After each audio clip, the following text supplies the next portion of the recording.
young countries are not fully conversant with how the world of shares works.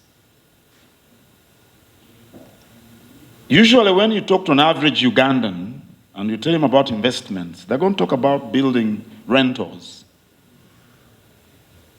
If they're men, ladies will talk about salons.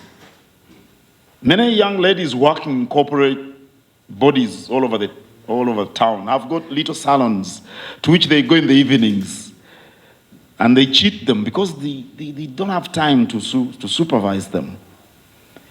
The young people think of matatus because they bring in money every day, and of course they cheat them, or even boda bodas. I was having a haircut years back, and a young man was telling me he had a matatu and was going to sell it and buy boda bodas, and he did simple maths.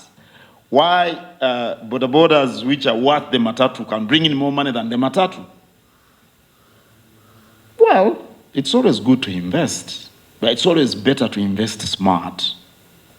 And I think when you buy shares at the initial offering, because that's a low rate, it's a smart investment. You're not going to be running Airtel. There is Manoj here to do that for you. You don't have to worry about the tax driver or the driver of the boda. All the girls who work on the hair in the salon, they steal the oils and all these things. They steal them.